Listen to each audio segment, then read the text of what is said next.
Press 1. Ito na naman sila sa bago nilang panggigipit sa social media. Bakit? Ito sinasabi nila na meron daw binayaran ng China para iano yung yung propaganda daw ng China. Ito ang direksyon nito eh. Sisimulan na nila yan para eventually pagkakalaban ng gobyerno nakikriticize kay Marcos, sasabihin nila, ayan, ano yan ng China, binabayaran niya ng China. Ganyan ang kanilang propaganda eh. Diba kami nga, nagpunta lang ng China, binabayaran na kami ng China. Hoy, mga gunggong. SMNI na yung nagdala sa amin.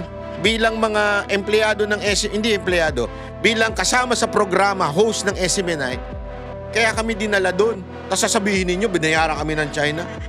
Nising kong duling, wala.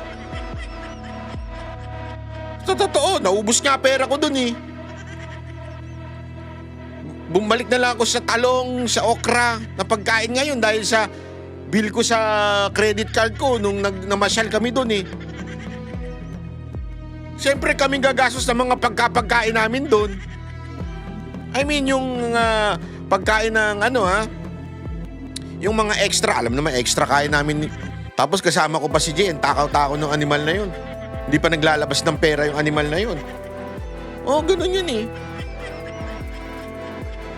Kaya dikit ng dikit yun, hindi naglalabas ng pera yun eh. Sama na ugali.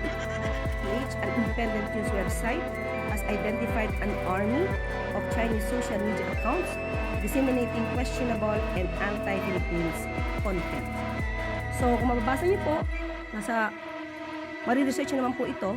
Kumbaga, noon pa po ito at sa ating pagkakaalam, mismong si Mr. Nico Balbidina ay nakasama rin po sa hearing dito sa House of Representatives patungkol po sa mga fake news peddlers. Gusto sabi niyo po hindi muna dapat isiwalat yung pangalan, pero kapag po yung allegation ay proven na, will they be liable for treason? Pag-aralan po natin. Hindi po natin alam kung hanggang sa extent, mahirap pong sabihin kasi ang treason, nangyayari po ito kapag mayroong war. Gusto any message na lang po for these Filipino politicians or any Filipino who support the narrative of China in the West Philippines? Push na push yung media eh, no? Nakasuhan yung mga social media eh. Porket kasi wala nang nanonood sa mainstream media. Akala kasi nila may nanonood pa sa mainstream media. Wala na nanonood sa inyo. Sa totoo lang, iilan na lang. Kaya nga naglilipatan na mismo yung mga host ninyo eh. Sa social media eh.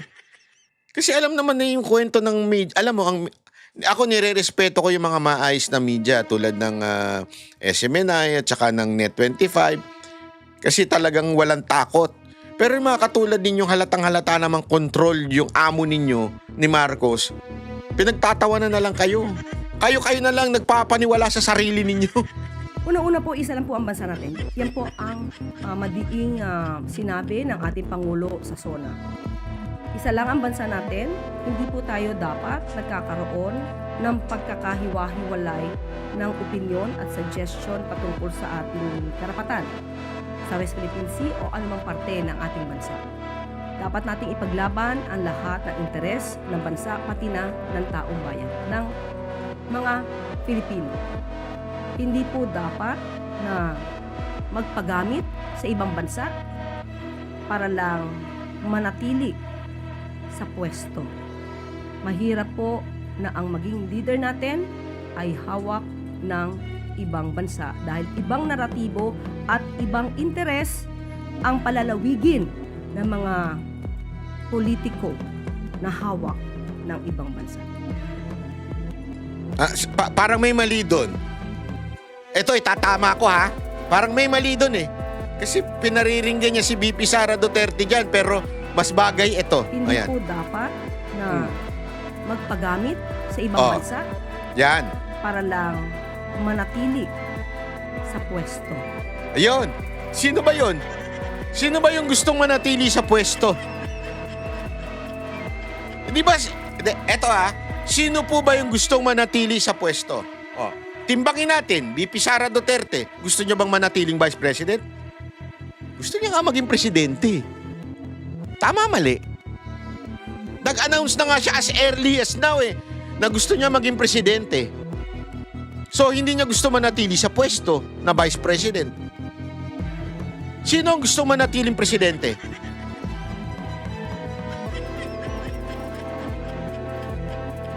Di ba yung presidente rin?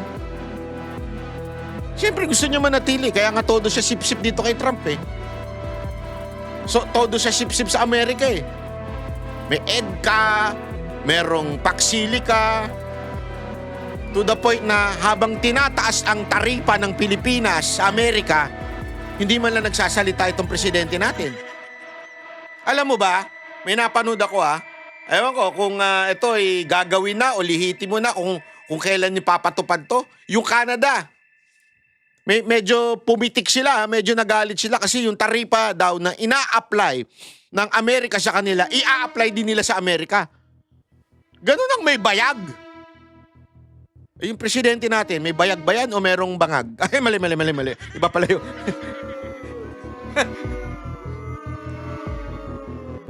Di ba? Yung totoo. Ay, yung totoo po, mga kababayan. Sige nga. Sino yung sip-sip? Kaya etong statement mo na ito sa last part ng iyong sinabi, mas bagay dyan si Marcos. Na magpagamit sa ibang bansa para lang manatili sa pwesto. Mahirap po na ang maging leader natin ay hawak ng ibang bansa dahil ibang naratibo at ibang interes ang palalawigin ng mga politiko na hawak ng ibang bansa. Ayun. Ulitin natin, napakaganda nito sa Pangulo mo. Hindi po dapat na magpagamit sa ibang bansa para lang manatili sa pwesto.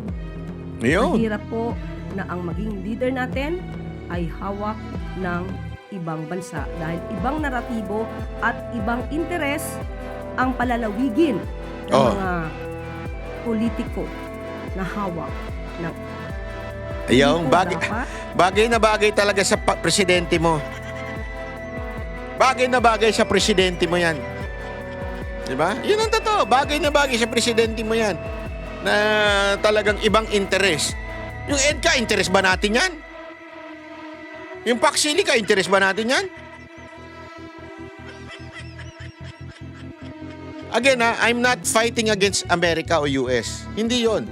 Friends to everyone tayo. But, Pilipinas muna. Yun ang importante. Philippine first. O Filipino first. Yun ang una. Tapos, friends to everyone. We're not fighting against America. Kasi yan ang gusto nila, awayin ng China. Hindi. Let's be friend to everyone. Enemy to none.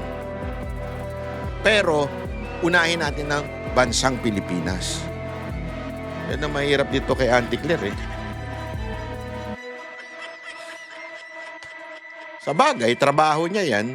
Trabaho niyang bumuka bibig. Ang problema dito kay Auntie Claire, the abundance of the heart, the mouth speaks. Yung laman ng puso niya, yung galit na galit siya sa mga Duterte. Tingnan mo yan pro-China ang pinag-uusapan. Tapos sasabihin na naman nila, mga official daw na pro-China. Gusto niyang paringgan si VP Sara Duterte.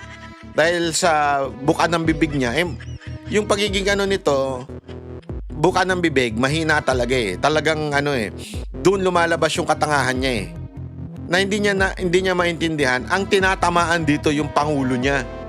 Sino ba ang gusto ma-retain sa posisyon? Si VP hindi. Gusto niya maging presidente.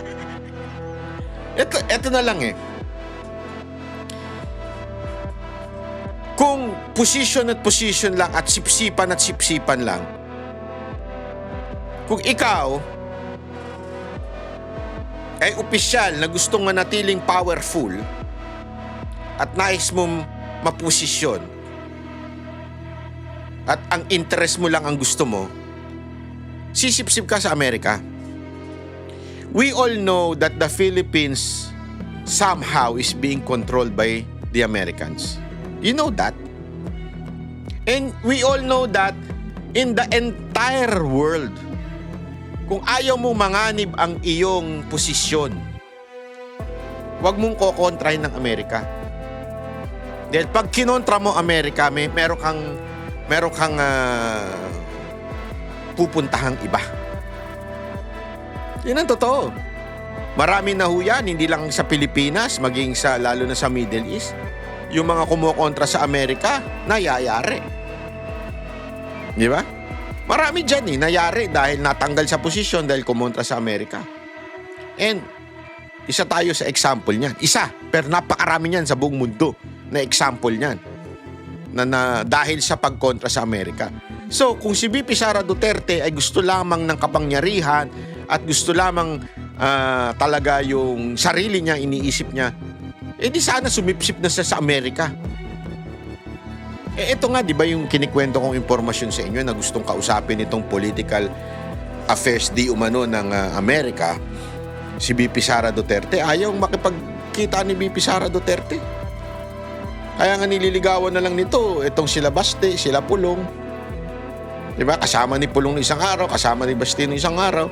Si VP Sara Duterte, chillax. Kaya kung talagang gusto niya manatili dyan, kakausapin niya yan. Tanggalin niyo na to si Marcos, ha? And you all know that. Mismong si Senator Amy nagsabi niyan. Hindi ko nga maintindihan kay Ading, di ba? Sabi niya nung sa interview namin. Hindi ko nga maintindihan kay Ading, Amerika ang nag-alis sa amin dito. Ang word pa nga niya, kidnap, Tapos ngayon, dun siya sumisip-sip.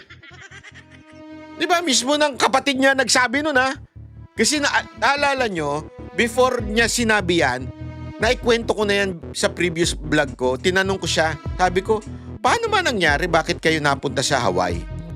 Ang talagang totoong istorya nun, sabi niya, yung kanyang tatay gustong dalhin sa Paway. Sa Pilipinas yun, Paway. Tapos sinundo siya ng, hindi ko na lang sasabihin kung anong ahensya sa Amerika. Ang nagbitbit sa kanila, Amerikano, papuntang Hawaii. Literally, it's against the will of his father. So, what do I mean? Yan po ay masasabi nating sikretong nailabas na, naibunyag na. Di ba? Mismong yung involved doon. Yung naandun mismo nagsabi. So, alam natin yan. Kung ayaw mo maalis, kung ayaw mong, o kung gusto mong maging presidente agad-agad, ang sipsipan mo, Amerika. Pero sumisip-sip ba si VP Sara Duterte sa Amerika? Tanungin ko kayo, sino sumisip-sip sa Amerika? Diba? Sino sumisip-sip sa Amerika? O therefore, kanino ngayon tatama itong statement ni Auntie Claire? Hindi po dapat na magpagamit sa ibang bansa para lang manatili sa pwesto. Mahirap po na ang maging leader natin ay hawak ng ibang bansa dahil ibang naratibo at ibang interes ang palalawigin ng mga politiko na hawak ng ibang bansa. Ayun.